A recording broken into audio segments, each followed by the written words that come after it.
Alléluia, Alléluia. Alléluia, Alléluia. Alléluia, Alléluia. Akumisamba, asanjolamba, anetolamba, libela na libela. Akumisamba, asanjolamba, anetolamba, libela na libela. Nikotina moto, nikotina moto, yaya. Nikotina moto, nikotina ekolo Yesu. Nikotina moto, niseko pasantu yaya. Nikotina moto, nikotina ekolo Yesu. Nikotina moto, na tete ya papa yo kabola kimaye. Nikotina moto.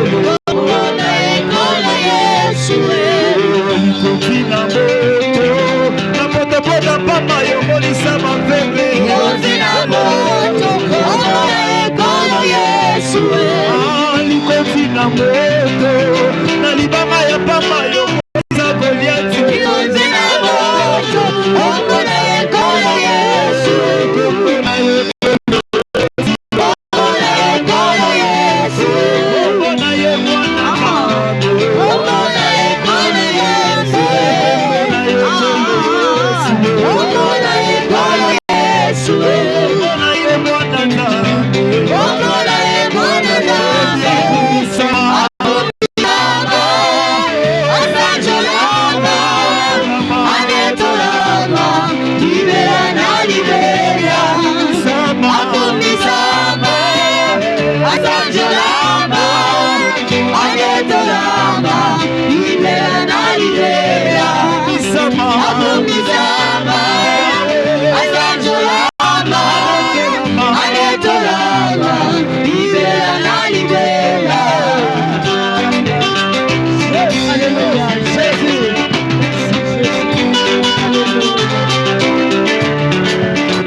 Mama Yahweh, Mama Yahweh, Mama Yahweh, Mama de Yebelie, Mama Yahweh, Mama de Beti Maboko, Mama Yahweh,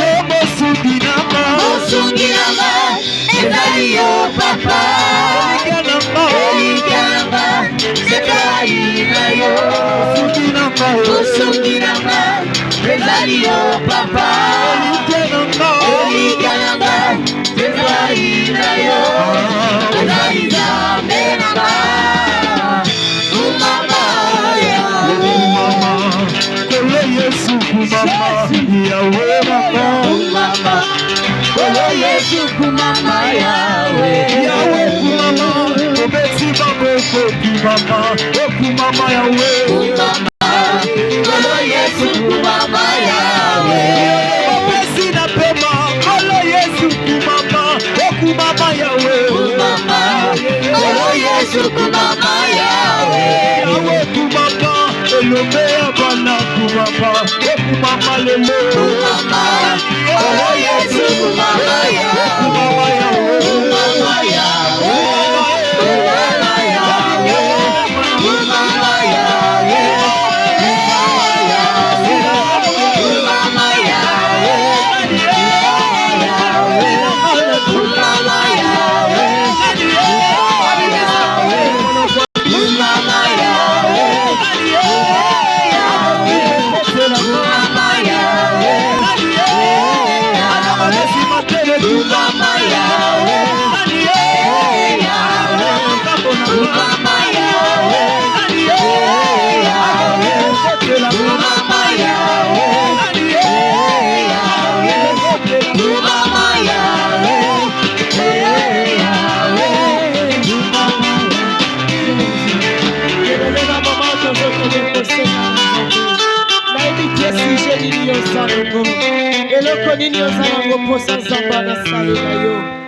bien moyaki koluka nzambe oyaki na rendez-vous ya moto te oyaki na réunion moziki te oyaki koluka elongi ya nzambe na ntongo lelo nayebi te bien-aimé posa nzambe anasalela yo eloko nini olingi nzambe anasalela yo na ntongo lelo nzambe anaza na esika aza na posa moto pongolela ye motema nayebi te eza nani na ntongo lelo o nzambe akosalela bolamu na ntongo lelo nayebi te bien-aimé nini ezomata yo kati na motema na olingi nzambe asalela yo nini oza nango posa nzambe akokisela yo na ntongo lelo ozobondela nzambe wana ozosenga na ye oyo oza nango posa asalela yo na kombo na Yesu tozobondela.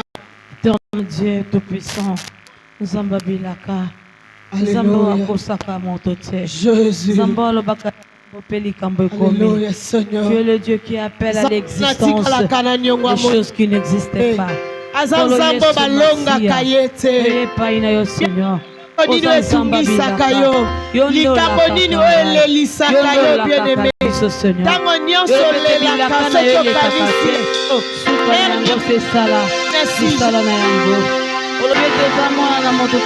na ntongo lelo nzambe wana alobi okoyepai na ye po ta se décharge ye aza capable Nini ezobikisa yo alobi venez à moi vous tous qui êtes fatigués chargés ya kopesa repos nayebi te bikuma nini oza nango nayebi te bikuma nini ezolelisa yo nayebi te situation nini oyo oza nango nayebi te likambo nini ezokanga bomoi na yo nayebi te eloko nini ezokwafelir eloko nini ezolongolela eloko nini ezosangisa yo eloko nini ezosangisa yo moma malamu ya koloba moma malamu ya kokokisa nyonso moma ozamba permettre ozala na présence na yo ya kolobela ye baposa mitema na yo ya kolobela ye pasi ya motema na yo na biso azali na simba il est plein de compassion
tozwa na liziba toye nde tozwa na kati ya liziba oyekauka te anazalaka na posa ya mwana alukaka nzambe wana na motema na ye mobimba nzambe wana pesaka ye mwana mwasi akotanga makila bien-aimé alukaka nzambe wana na motema na ye mobimba amonaka lobiko kati na ye natomwa lelo nani aye na motema na ye mobimba oyo koluka nzambe wana salela ye ngolu natomwa lelo nani aye na liziba waza na posa nzambe asalela ye ngolu nzambe na biso nzambe notre Dieu plein d'amour bien-aimé azana bolingo azana nyonso kati na ye natomwa lelo moto moko adispose motema na ye ye nakomona loboko ya nzambe nzambe asalela ye ngolu natomwa lelo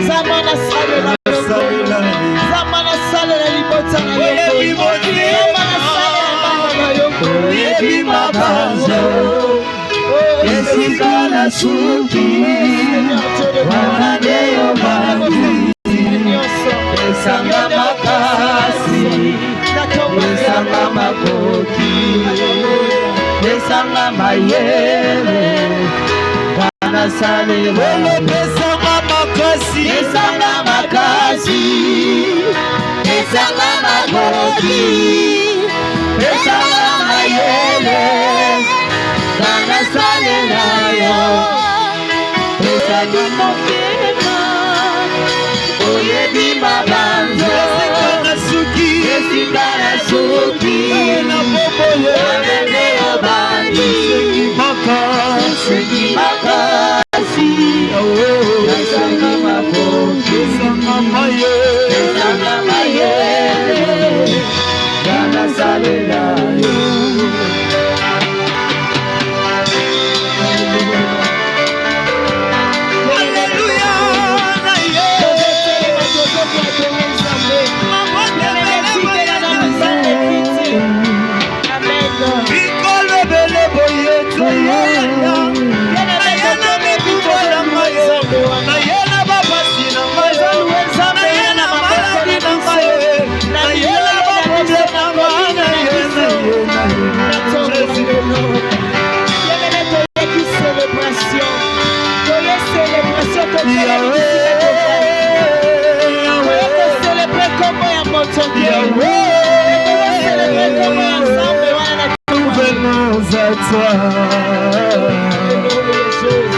Nous venons à toi.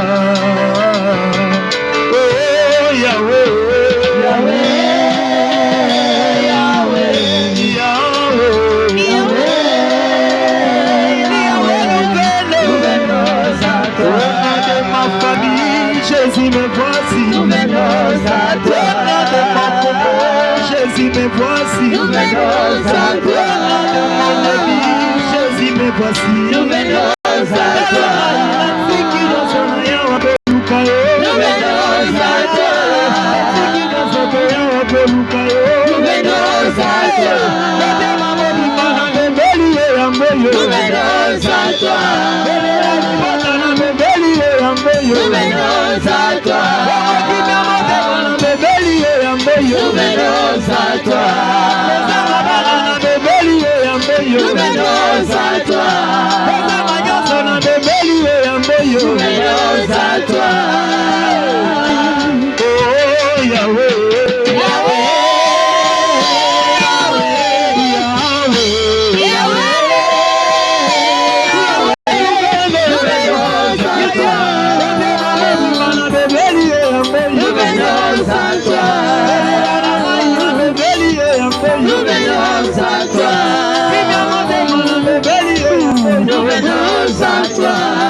nous-venons à toi.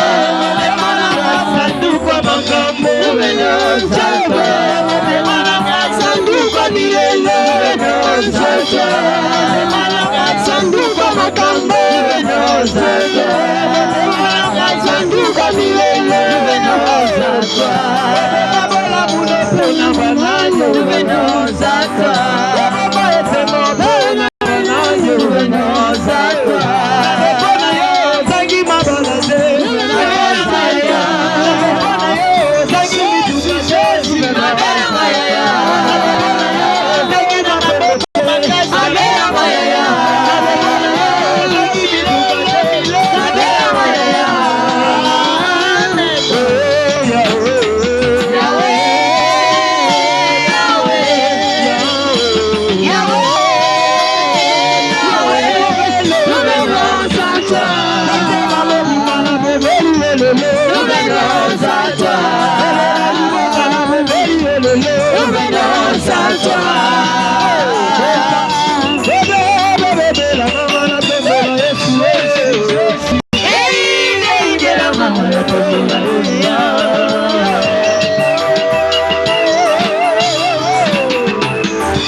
Nicolas Kozanga na yo bien-aimé. Nicolas ma situation est compliquée na vie na yo. Nicolas makambo ezotungisa yo. Nicolas makambo ezolelisa yo. Na ntongo lelo ntongo na nzambe na attention. Ezolelisa yo. Bosala makambo nyonso ezopesa yo pasi. Na ntongo lelo ntongo la yo kaka. Ntongo la likolo ya nyonso. Nicolas Kozanga garanti ya ndako. Nicolas Kozanga bongo ya loyer. Nicolas Kozanga la frais ya minere ya bana. Nicolas Kozanga Nicolas Kozanga nyonso. Na ntongo lelo ntongo la ye. Yesu tokoma na yo. Tokoma na yo likolo ya nyonso. Tokoma likolo ya maladi. Tokoma likolo ya santé ya mama. Tokoma likolo ya Kozanga. Tokoma likolo ya Kozanga. Tokoma likolo ya blocage nyonso. Tokoma na yo mosantu na lola. Yondo bongwani te. Yondo bongwani te mosantu na lola. Mokokisi na bilaka. Eza yo Yesu. Merci Jésus. Bien-aimé okende kopesa nzambe wana merci. Pesa ekaka merci pona nyonso asaleli yo. Pesa e merci pona moma oyo. Pesa e merci pona moma otosili kolekisa. Ya première étape na tika. Lobana e merci parce que yonde moskokisi na nyonso. Merci na nyonso kokiseli biso. Merci pena osaleli biso. Topesi yo merci kolo. pamba te yoza malamu mobateli malamu mosungi akokamwa yo simbi nyonso yo simbi fongola ya nyonso na tongwa lelo na pamboli opona nyonso oyo saleli ngai. Merci na o na simbi, merci na o nanu na simbi te me na kondima na yebi ete kokokisama na kombo na Yesu, na kombo na Yesu basantu tolobi. Merci Seigneur Jésus-Christ. Tobeteli nzambe wana maboko makasi, betela ye maboko makasi bien-aimé, betela ye milolo. Oh bien-aimé, bien-aimé, bien-aimé, bien-aimé. Tozobeta milolo lokola bato baza na kati ya hôpital, bato baza na force te, bato bana souffle te.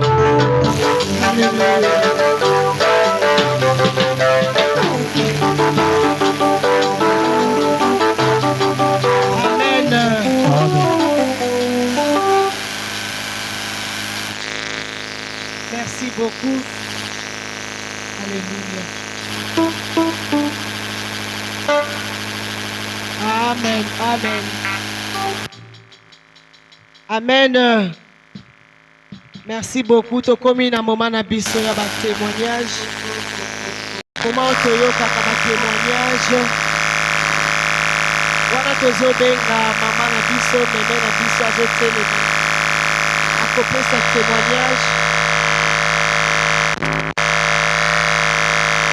Tobeteli nzambe maboko, betela nzambe maboko.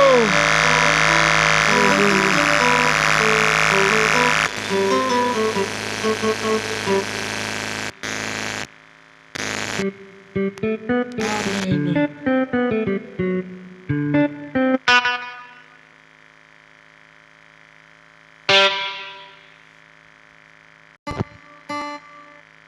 Alléluia bandeko. Amen. Amen. Atelemi liboso na bino pamba te mokolo na ngai na témoignage na makambo ya saleli. Nayebi ke tosali presque 2 mois namonanaki awa te, nazalaki maladi ebandi nga na ndako. Nasali une semaine na fièvre, nazozwa bakisi ndenge bato bazwaka kisi na bandako. Namoni changement ezalaki te. Alors un jour nakoyi na ngai nazoyeba te, heureusement nazalaki epai ya Sœur Vicky, abengi yaya na ye ya mobali alobi yaka tokende na mama epai na ye. Nakei na ndako na ngai azoyoka kaka bien te. Mwana oyo tovandaka na ye ayebisi nga mama ozobela, il faut tokende hôpital. Nga nazolinga kaka te. Sikoyo ntango amoni ke nalembi nazokoka lisusu te, aye kobenga grand frère na bango, aye na motuka na ndako.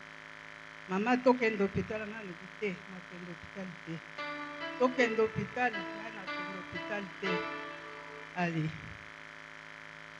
nalembi nazokoka lisusu koloba te.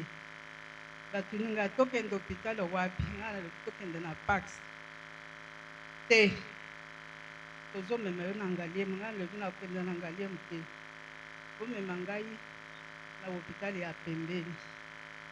Baye komema ngai na Saint Gabriel na Lemba terminus. Ntango nakomi kuna esili, nazomiyeba lisusu te, ayebi eloko moko te. Banda lundi tokendaki, mardi, mercredi, jeudi, naza lisusu te, naza mutu te, makambo nyonso bazosalela ngai. Sœur Vicky na grand frère na ye, Sœur Vicky atikali mwana mwasi ya mokolo awa. Bandeko nyonso baza mosika bazobenga ye azokoka koyebisa bango makambo te. Nazalaki ngai te, nakendaki na ngai.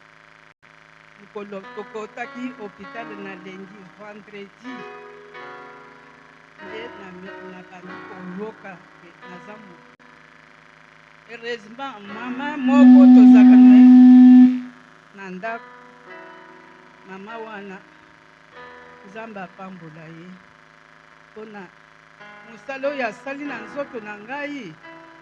Soki ye te nayebi te, Viki alingaki akoka ye moko nayebi te.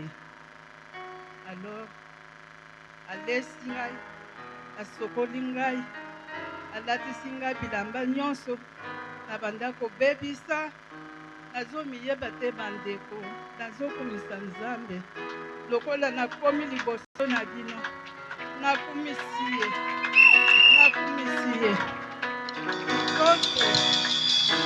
Nzoto eza nakomi na makasi mpenza te, nazotambola kaka lokola moto bazotindika. Kasi lokola nazokoma na ndako na ye, yango nakomisi ye. Nzambe azolokumu. Amen. Nzambe apambola yo mama. Nzambe wana akolemba kobatela yo te. Nzambe wana akolemba kokengela yo te. Nzambe wana akoveye chaque jour na santé na yo. Kota na sacrifice na âge na yo. Yo tika nzela losambole. Nzambe akosa souvenir na yo. Nzambe apambola yo. Sans plus tarder, vraiment tozokima na nsima lombango.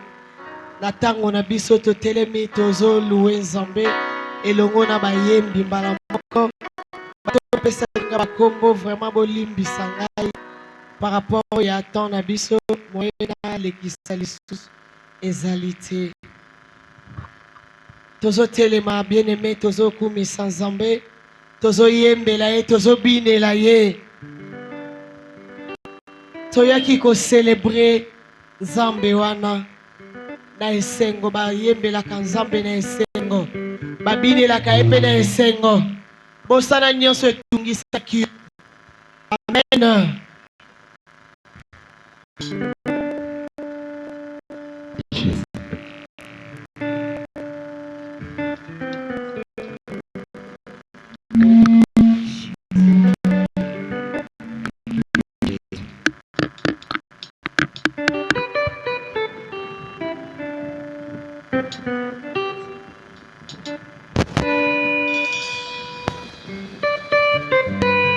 Jésus. Amen.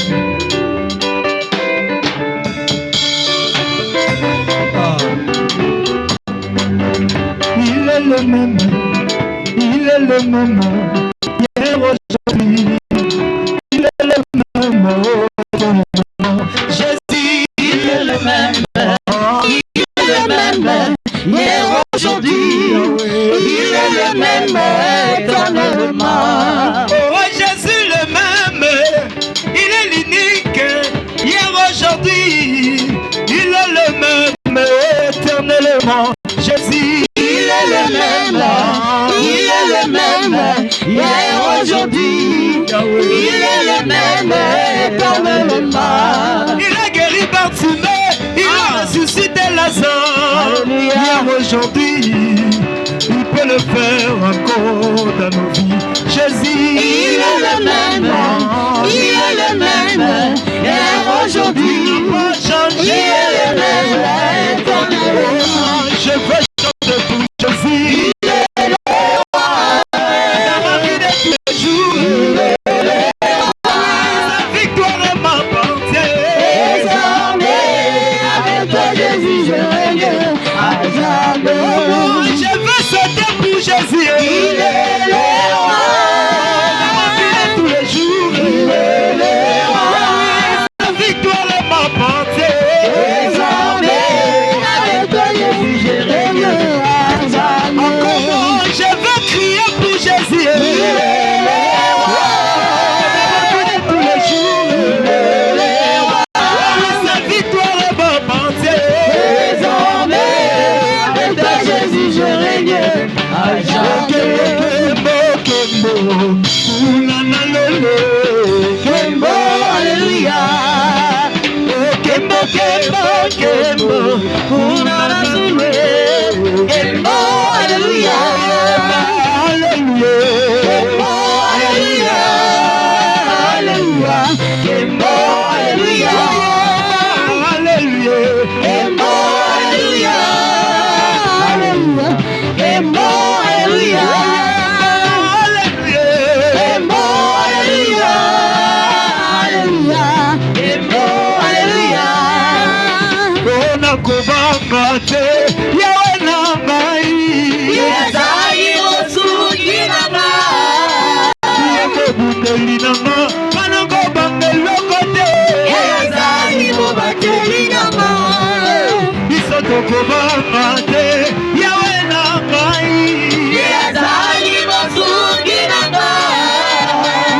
lobeli nanga nakobange lokote azali mobakeli nanga bisende yambela yese oyo mana yembelaka ye oyo mana falelaka yesu oyo mana yembelaka azali nzambe azo bisende yambela yese oyo mana yembelaka yembelaka ye oyo mana falelaka yesu oyo mana yembelaka azali nzambe azo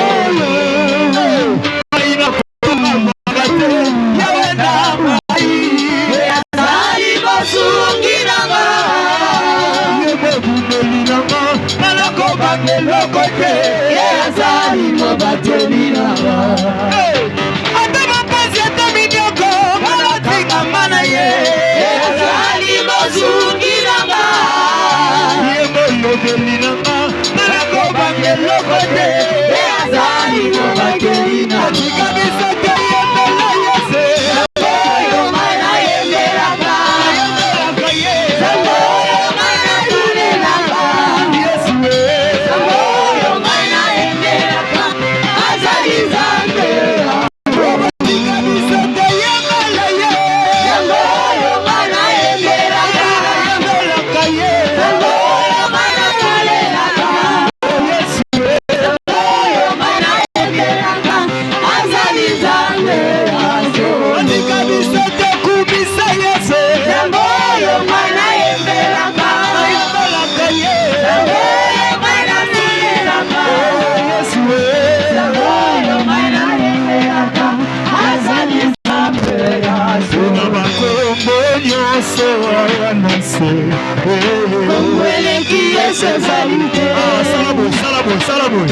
Salaboy.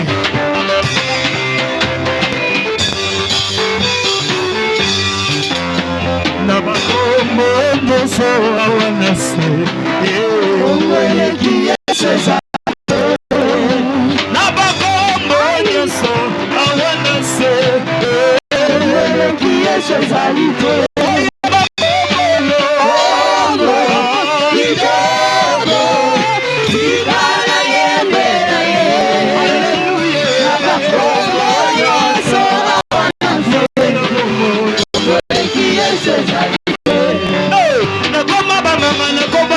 Nakomba bakonzi na sera moi tokweleki esezalite na bakombo nyonso awana se tokweleki esezalite ye makombo yo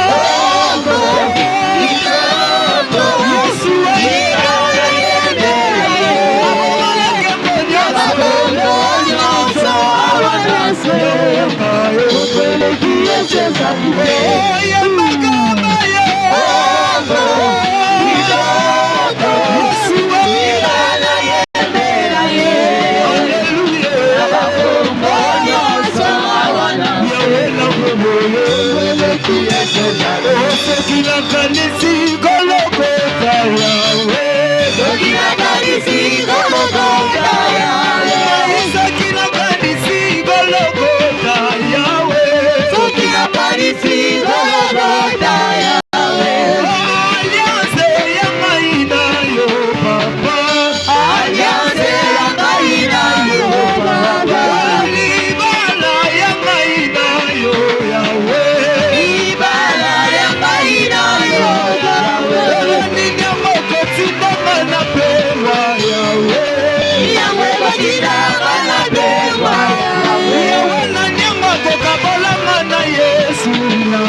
tozobetela nzambe maboko makasi.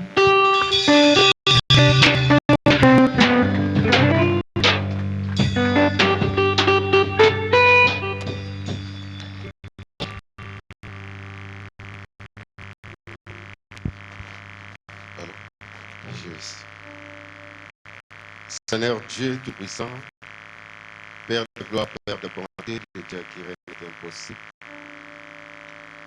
Nous voulons te dire merci pour le temps favorable que tu nous accordes. Nous voulons te dire merci. Quitter la maison jusqu'ici, c'est ta faveur. Loin de nous tout esprit de distraction. Nous voulons te mettre au centre. Parlez-nous.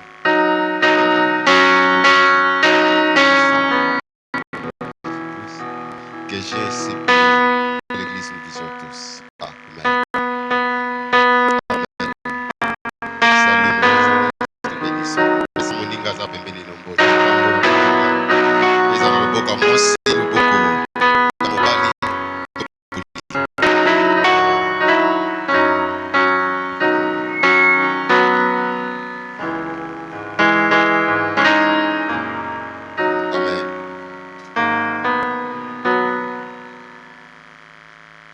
Bien-aimé, Tongwa Lelo, tu as partagé parole. Mais Yamboto partager parole, je voulais dire à l'église une chose. Vous savez, quand nous venons à l'église, au couvent dans la gauche, non à droite, non à monte. Différence à l'ébosso, à tabolati et la mandenge moko, mais boza mutu moko te. Amen.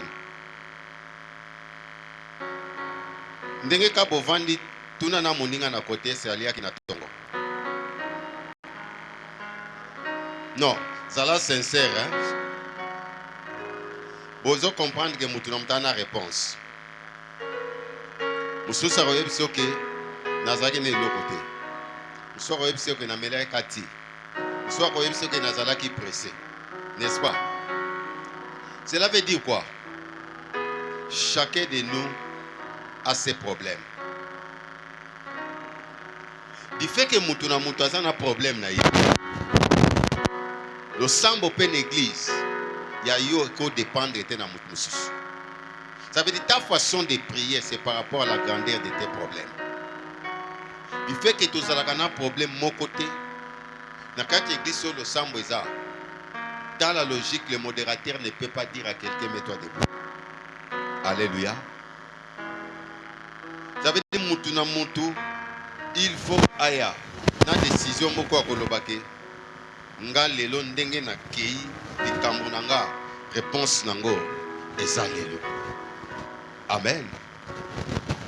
Et Moutou Azoka na détermination, na décision qui réponse est à l'élo. Yewana ne komona monte manaye. Mais sozo sambela na bo mesano. Sozo sambela na bo mesano ya pasteur ya kolobake. Na yaki parfois papa obenganga. Non, là Dieu ne va pas te bénir. Amen. Les soucis que j'ai, ndengo koti ya nzamba pambola yo. Pasteur a pamboloté. Moi, je suis qu'un couloir que Dieu utilise pour ta bénédiction. Mais je ne serai jamais ton Dieu. Amen. Notre thème principal, où est le Dieu de nos pères? Eza mutuna. Mutuna o etunami wapi nzambe ya batata na biso. Tokoke plus loin.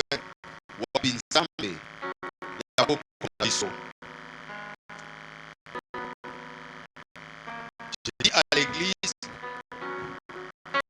dans notre vie, nous devons retenir que chaque question a une réponse.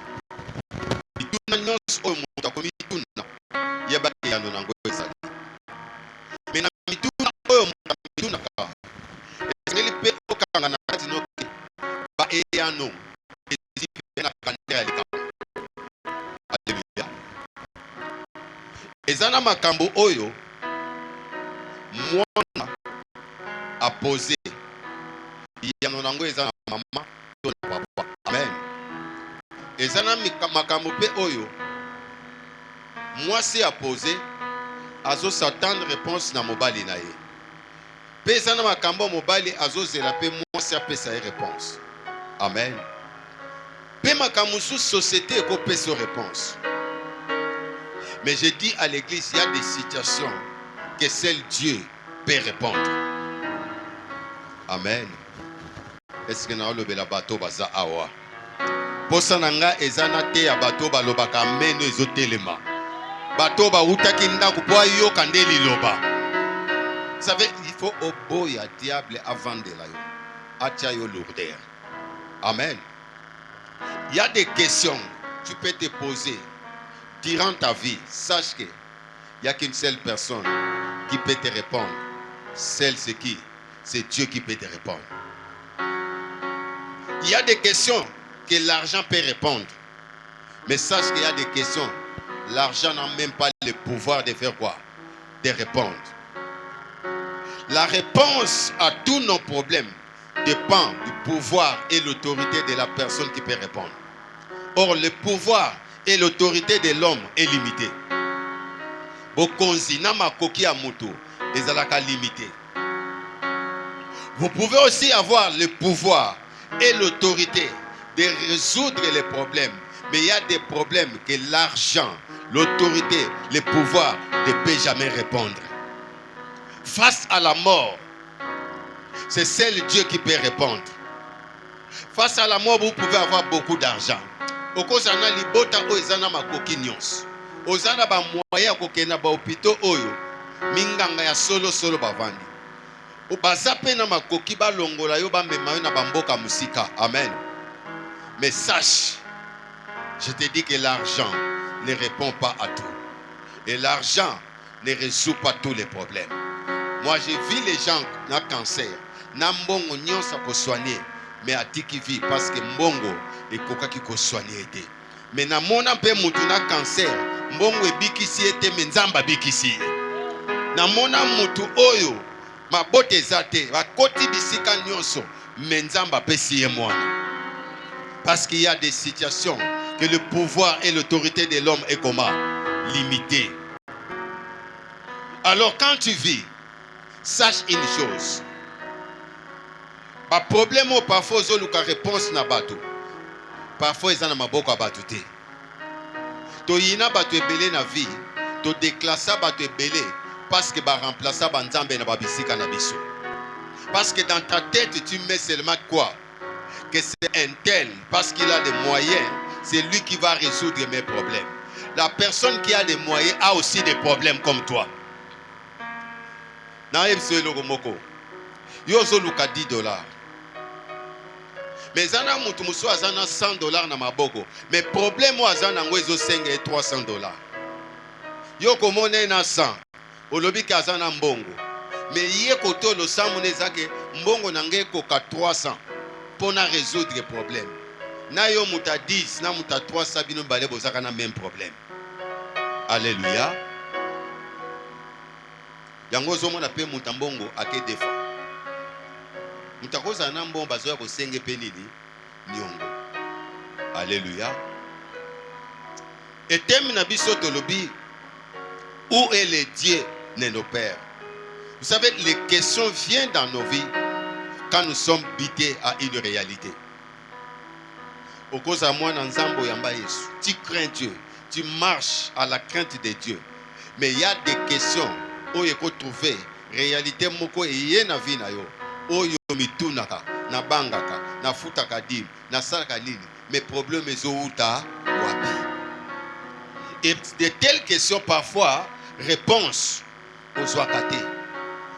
Olukango parfois na ba prophétie o mataka bangomba olukaka ba réponse mutu moko pesa réponse que ba problème na yo parfois ozo imaginer eza ba famille ya papa na ngai sala kaboy.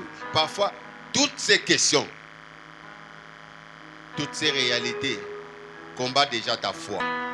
Alléluia. Et comme maillot au point tu mets en cause l'existence de qui? De Dieu. Même mettre en cause ton église, mettre en cause ton pasteur, mettre en cause tout ce que tu fais pour ton Dieu. Il y a des réalités qui nous poussent à faire ça. Beaucoup de personnes ont changé leurs églises à cause de leurs réalités en disant que dans cette église, leur Dieu n'est pas capable à résoudre quoi? Mes problèmes. Alléluia. Et mituna wana ebandi na bisote. Quand nous regardons la parole de Dieu, avant nous, il y a des hommes et des femmes qui ont posé la même question. Atali likamunaye, atali mboka na ye, atali botana lubiki non. Bongo nzambo bazako lobela biso azawapi. Beaucoup de questions nous viennent en tête. Nous allons lire la parole de Dieu dans les livres de Juges 6. Dans les livres de Juges 6, nous commençons au verset 7, 8. Juge 6, verset 7.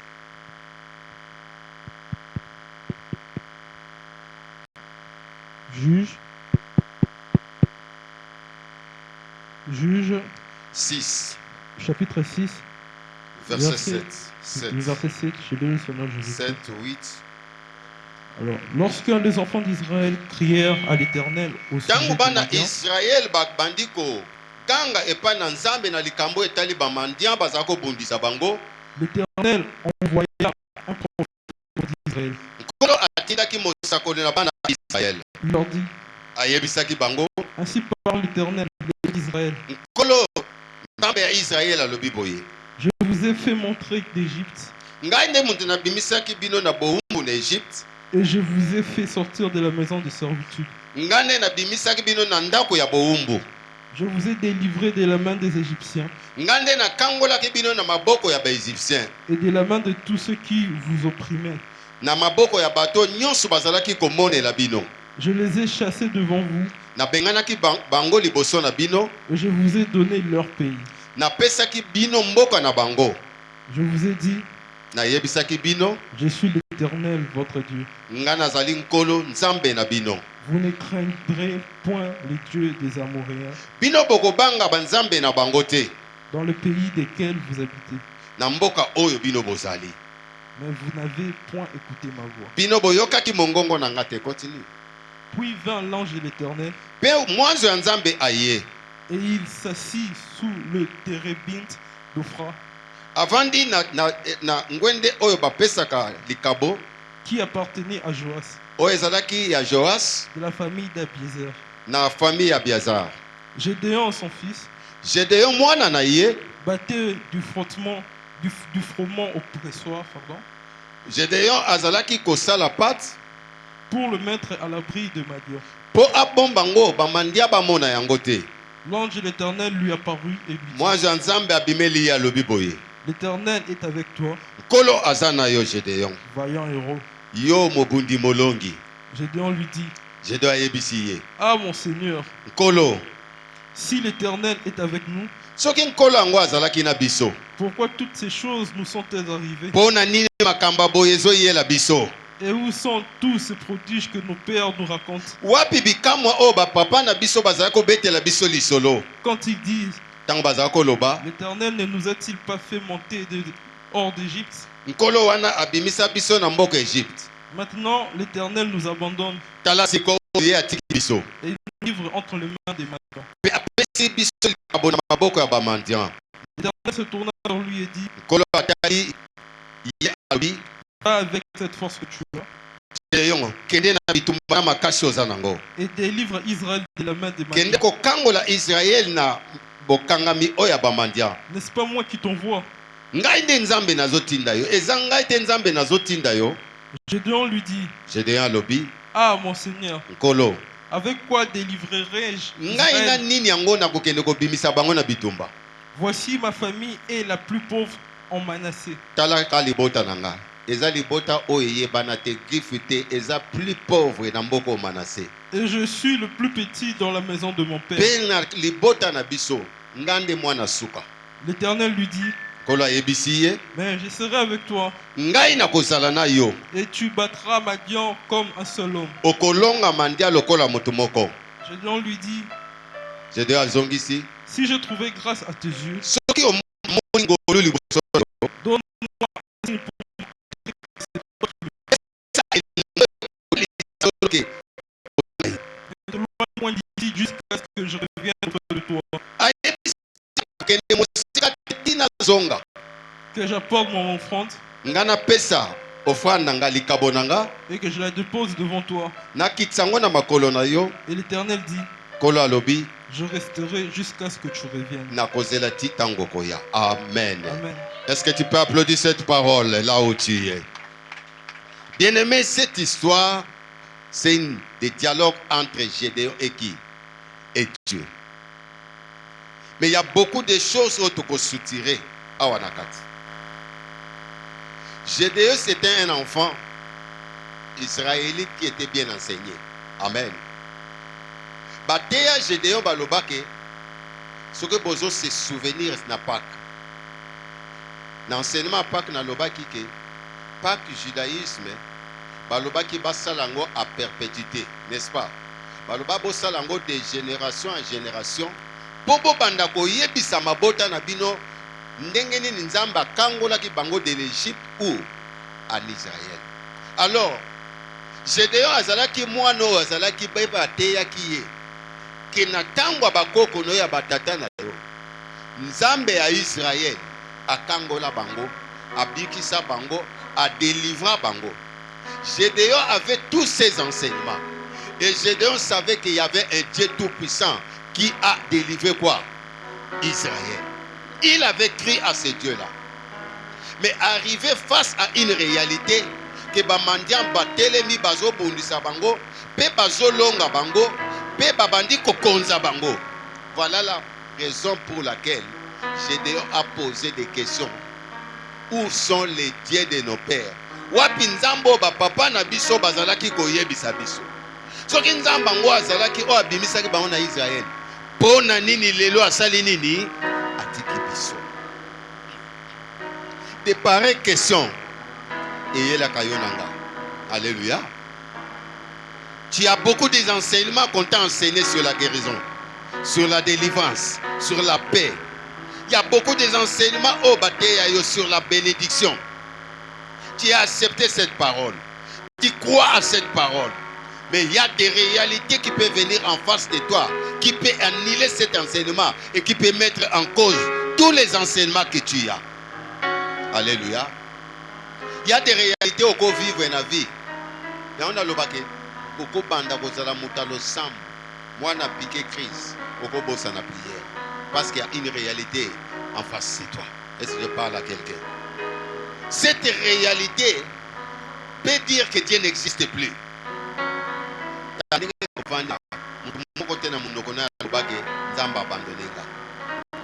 Ça arrive. Alléluia. Parce que réalité, c'est quelque chose que tes yeux voient. Et le diable prend la réalité, il l'amplifie.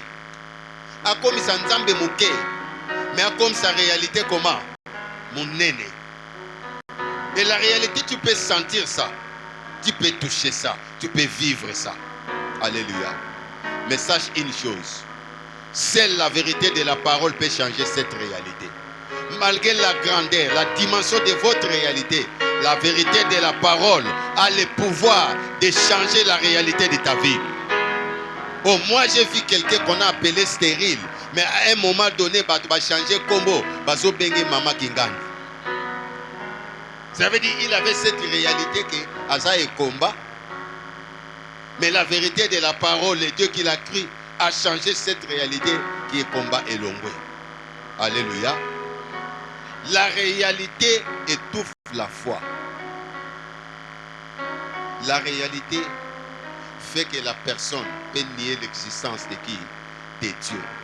Regarde ici, Gédéon qui était bien enseigné. Gédéon au bataille qui m'a l'âme. Azala qui n'a pas vrai témoignage. Mais c'était le même Gédéon qui a mis en cause. Où sont les dieux de nos pères? Si ces dieux-là existaient, mais pourquoi si ces dieux-là existaient, pourquoi cette situation persiste dans ma famille? Si ces dieux-là existaient, pourquoi si ces dieux-là existaient, pourquoi cette maladie? Pourquoi je suis devenu esclave des produits? Sans kisi na la pongité, sans kisi na mate, il faut namer. Toutes ces questions te viennent en tête. J'ai déjà posé des questions. Alléluia. Et quand Gédéon a posé la question, Dieu a apparu à travers l'ange pour lui dire, voyant héros. Vous savez, dans la famille est inatée. Malgré tout, il y a prière, il y a que na bimi na coin moko, na la na chambre moko impossible. Alléluia. Ça c'est ma réalité. Et au longolanga réalité te na maloba na yo. Gédéon qu'est-ce qui s'est défini? Naza mwana suka. Deuxièmement na mwana suka na toza na famille esala nini? Eye banité. Mais yo oya ko tele mo loba ke nini? Tu es un voyant héros. Vous savez, dans les livres de 1 Corinthiens 1 verset 27, regarde comment Dieu fait. 1 Corinthiens 1 verset 27 à 29.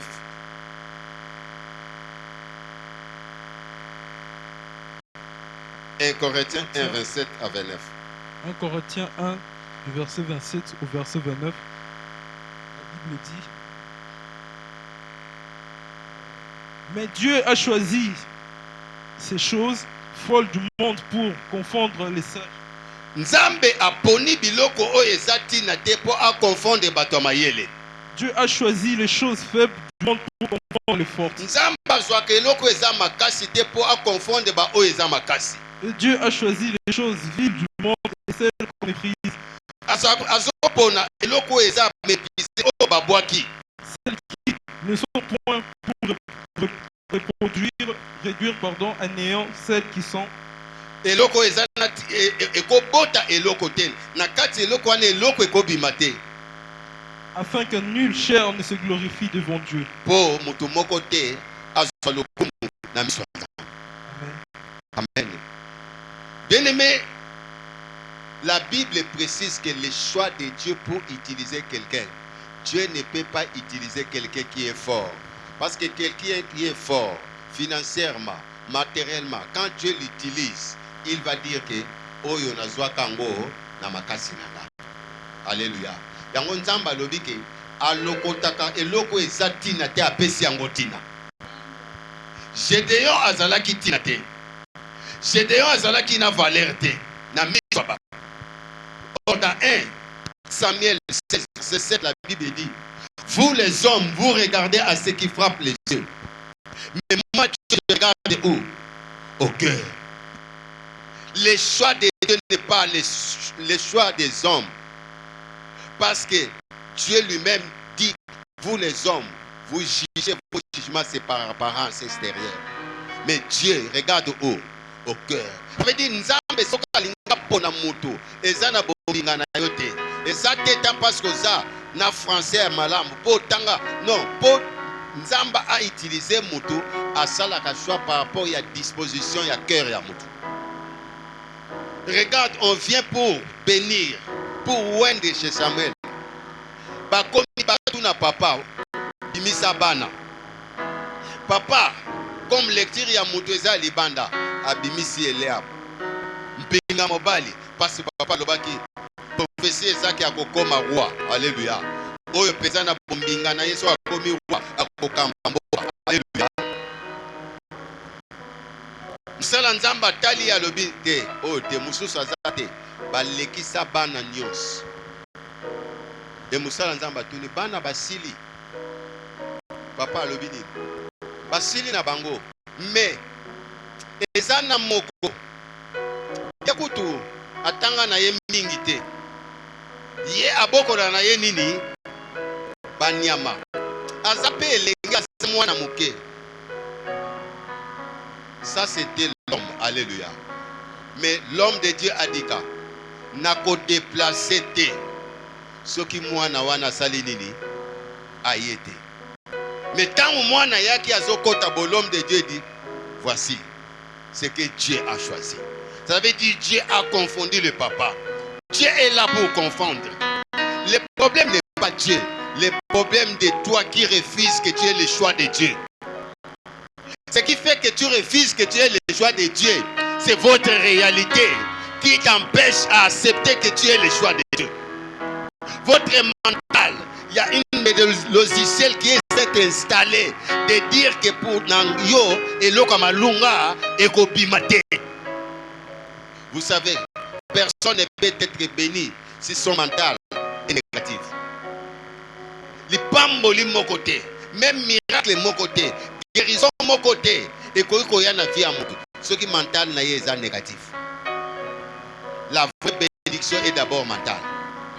Alléluia. La délivrance est d'abord mentale. Il faut que votre mental accepte le choix de Dieu. Si Dieu t'a dit que je t'ai choisi, ne regarde pas votre réalité, ni la réalité de votre famille. Toi dis seulement, Dieu m'a choisi. Le choix de Dieu n'est pas le choix des hommes. Les hommes vont bouder. Les hommes vont dire que pourquoi lui? Mais toi sache seulement que je suis le choix de qui? De Dieu. Alléluia. Dans cette église, il y a beaucoup de choix de Dieu, mais qui ne veulent pas accepter que Dieu l'a appelé, Dieu l'a choisi. Parce qu'ils voient la réalité, la pauvreté, la sécheresse, la maladie de leur famille, l'empêche de dire que moi, je suis Gédéon des familles. C'est à travers moi que ma famille vont sortir dans cette servitude. Mon toit ko bimisa libota na yo na ba problème ako uta lola te. Est-ce que je parle à quelqu'un? Mon toit ko bimisa libota no na pasi. Mon toit ko bimisa kombo na kati moko ke ezana famille tel. Ko kansata ko uta bisika mususu. Ezaka ba o babwaka. Azaka o ba mona katina te. Parfois intervalle ko futele ezala ki pasi. Yo wanande musungi ya libota. Mais pour que cela puisse s'accomplir, votre mental doit refuser la réalité. C'est la réalité qui nous fait parler. Empêcher la réalité de faire parler ta bouche. Ah, je parle à quelqu'un qui est là. Tala. Malobeko ya. Ezolo bima. Parce que la réalité est tindo loba. Mais au groupe qui s'appelle réalité n'est que l'obisa monoko nangate. Soit tu peux qui ça monoko que à ta réalité lobi nga monoko na ko fongola te na miso abatu. Ne confirme pas la réalité à travers ta bouche devant les gens. Ils sont dans une famille pauvre. Et vous voulez généraliser votre réalité dans toute la famille. Tu oublies, dans votre famille, il y a un Gédéon. Il y a la pauvreté. Il y a la pauvreté. Ce n'est pas votre 5. Au monde moko.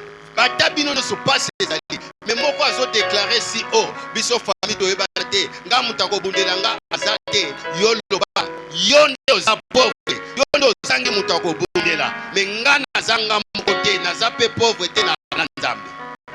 Regarde Gédéon. Quand il a demandé le preuve, Dieu lui a dit seulement, je serai avec toi. Nzamba yebisaki tokozala. Na yebite so comprendre. Alors baki te tokozala na yo. Dieu a dit seulement, je serai avec toi. Parce que Dieu savait, avec Dieu, nous ferons la majorité. Alléluia. Parce que quand tu es avec Dieu, tu ne vas pas combattre. Il te dira, cette affaire ne te concerne pas. Alléluia. Mais quand tu as une même association avec Dieu, Dieu te dira, gardez silence. Cet combat appartient. Ngana ko bunda mais yondo ko longa. Est-ce que vous comprenez différence? Ezande mwana muke zota mwana mukolo na bitumba babundi mukolo longi mais mwana muke azo sepela to betaki. C'est ça avec Dieu. Alléluia. Tu n'as jamais été seul. Dieu te rassure comme il a dit à Gédéon. Va avec la force que tu as. Mais moi, Dieu, je serai avec toi. Mais toi aussi, prophétiquement, Dieu te dit, ne marche jamais les regards comme inquiet. Moi, ton Dieu, je serai avec toi. Je suis avec toi. Je combattrai pour toi.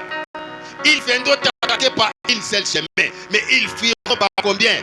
Par 1000 chemins. Parce que moi, Dieu, je serai avec toi. Vous savez, dire que le Dieu de nos pères, c'est une reconnaissance. Si votre père avait une histoire avec Dieu, étant aux bon de l'obi, Nzamba bakoko nanga, Nzamba batata nanga, ça veut dire que Dieu est en train de référer à un Dieu de victoire. Est-ce que vous comprenez? Le Dieu d'Abraham, le Dieu d'Isaac. Parce que Abraham, Isaac et Jacob avaient une histoire avec Dieu. Et cette histoire était merveilleuse. Alléluia. Si aussi ton pasteur, si aussi dans votre famille, il y a quelqu'un qui a une histoire avec Dieu, c'est possible. Parce que cet homme-là a fait une histoire avec Dieu. Et le modèle, il peut être une des modèles de foi dans ta vie. Le Dieu de nos pères. Ici, Gédéon n'a pas mis en cause. Mais Gédéon voulait seulement rappeler à Dieu que toi tu dis que tu es le même hier, aujourd'hui et éternellement. changes pas. Tu es derrière ta parole pour l'accomplir. Tu veilles sur ta parole pour l'accomplir. Mais pourquoi pour cette situation, tu n'agis pas? Tu peux prier comme ça. Dieu, tu as fait ça. Nzambo pesanga libala. Mais pourquoi tu ne me donnes pas des enfants? Alléluia. Wapi nzambo apesaka libala. Oazana makokite akopesa mwana. Mais soko pesinga mwana ozana makoki akolisa ye. Ozana makoki akopesa mbongo classe mwana na chomete. Si c'est Dieu qui t'a donné un passeport, il est capable de te donner un visa. Après ça, qui était pour tambour dans la poche. Parce qu'il avait un projet. Et ce Dieu-là ne fait jamais l'œuvre inachevée. Il fait l'œuvre, il va achever cela. Il ne le fait pas pour toi, mais il fait pour sa gloire, pour accomplir sa parole.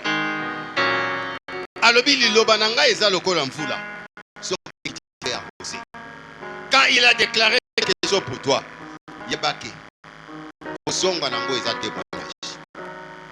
quand tu te mets debout, témoigner de la part de Dieu. Tant que témoignage, ça veut dire de l'obéissance saladine. Et Songa. Comme Anna a dit quoi? Merci Seigneur. Parce que Pessinga Maloba, Yakoloba Liboso, Maloba Wane Zadili. Témoignage à Samuel.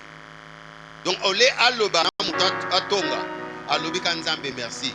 Au Pessinga, si vous répondez sur la Liboso, Samuel Yango. Vous savez, moyen de finir sur ce qui cite les ala quittés parce qu'il y avait Samuel. Alléluia. Qui croit qu'il peut être aussi généreux de sa famille? Je dis, ne revois pas la réalité de votre famille. Mais qui croit dans son cœur à travers cette parole, qui peut être généreux de sa famille. C'est lui qui va faire sortir sa famille de la sécheresse, de la pauvreté.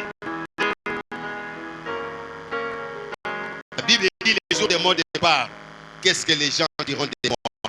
Quelles sont les traces que j'aurai laissées?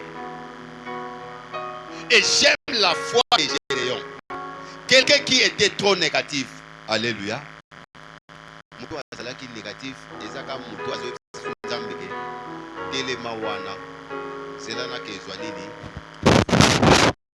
Alléluia. Dieu n'a tout.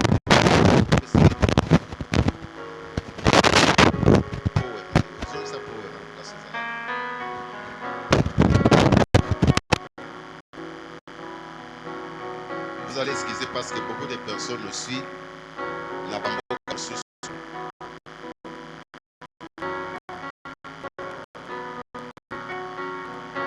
Et la bambo l'andabiso, je crois qu'il peut se mettre aussi en paix avec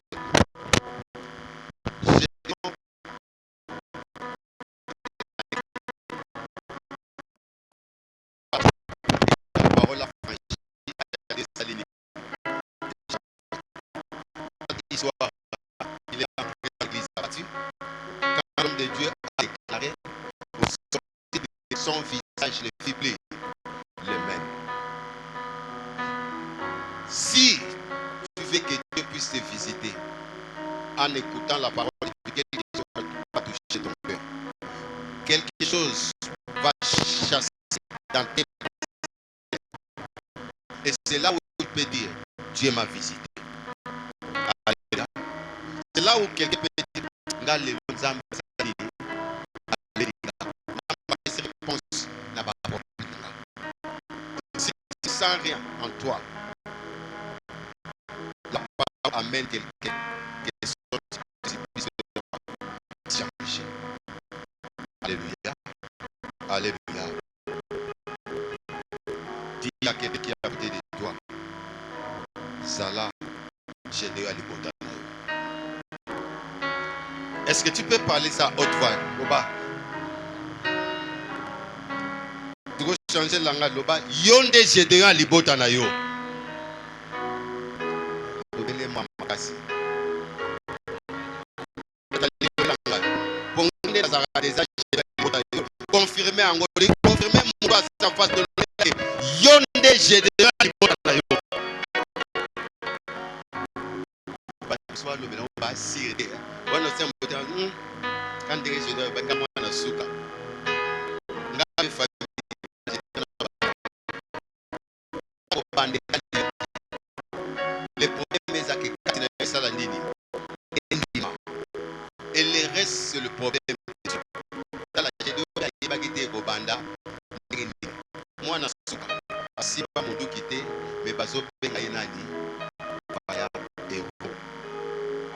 Ce matin, je dis aussi, je parle comme ton père, tu es un voyant héros. La victoire de votre famille est entre tes mains. Change seulement ta façon de penser, ta façon de voir les choses. Le linge oyo mone la ramaka, le linge oyo kanisa la vie, changer en tiango si c'est la parole de Dieu.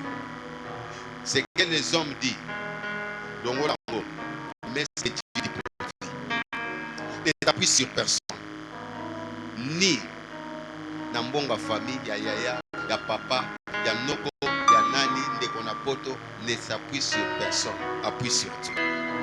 Mon tozo linga appuyé, hier à ça l'histoire, et ça impossible de yo ça l'histoire.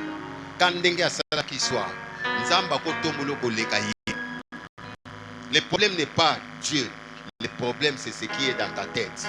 Dieu est capable d'élever plus que la personne que tu comptais. Dieu est capable d'équilibrer au téléma. Parce qu'à l'objet, à Soaka et l'autre est la tête. À cause de Angotina. Ça veut dire que même la famille, par rapport à une situation, Zamba Kokomiso Tina, Bakoma Golukayo. David, au vendu au monde, téléphone est sonné, au tali combo à Moutouri. Parce que Dieu t'a pris là où tu es. Tu es un génie où les regards de tout le monde sera sur toi. Alléluia. Et là, le problème est sa décision au Yoko Swalelo. Nous avons ramené mon tout le monde à Kateli. Aux hommes Tuna. Nous avons la guérison à Zawapi. J'ai aimé le témoignage de maman. Moi je te dis que Dieu n'a changé. Il ne changera pas. Il n'y a aucune situation plus grave devant ces dieux-là. Je vais te dire une chose. Les médecins soignent. Aucun des médecins n'a le pouvoir de te guérir. La guérison est le panache de Dieu seul.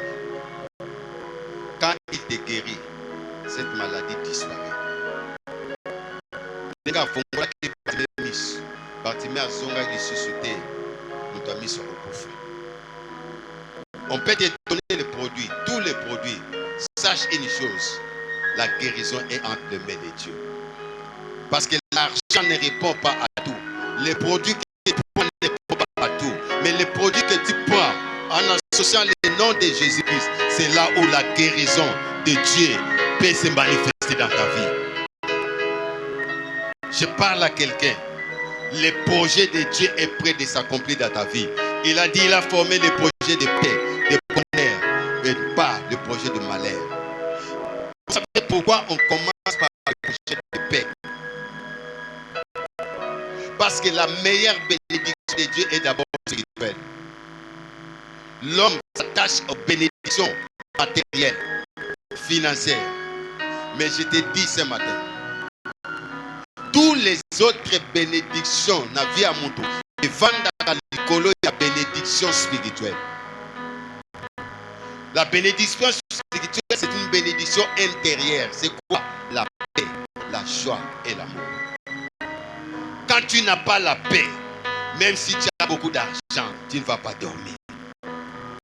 Si je parle à quelqu'un, cherchez d'abord toutes ces bénédictions, avoir la paix intérieure, avoir la joie. Ça veut dire que les gens n'ont pas de sous et l'on est à gagner. C'est mon pire qui est à la gaille. Azalam pia, azalé beaucoup d'alliés. Zamba pese kimia kati. Si vous en a kimia kati, tu ne seras jamais à l'aise. Or, la plus grande bénédiction, c'est la paix intérieure. Et la paix intérieure produit une joie. Joie au Cambodge, mais à et c'est là où tu peux manifester l'amour. Si tu n'as pas la paix intérieure, il y a la haine qui va monter en toi.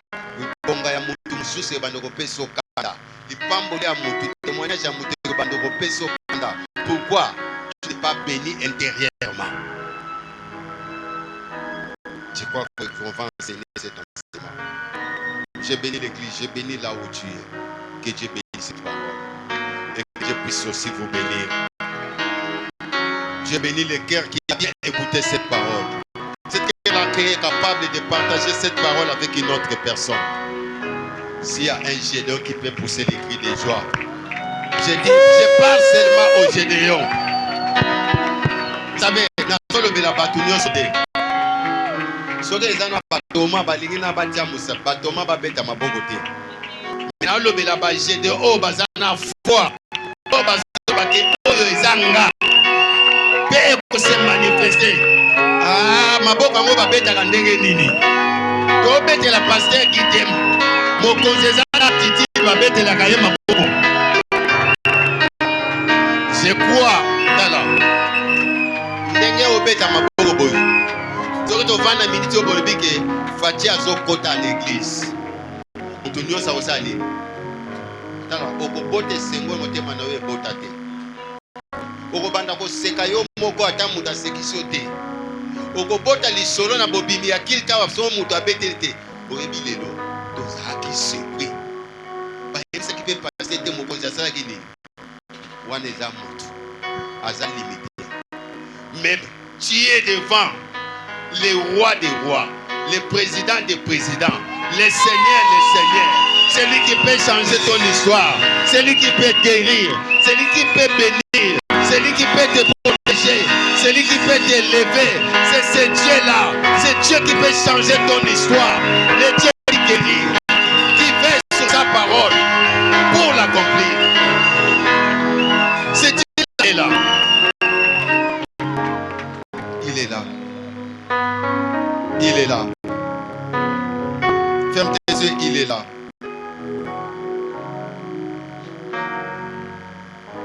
Il est là, ce Dieu-là.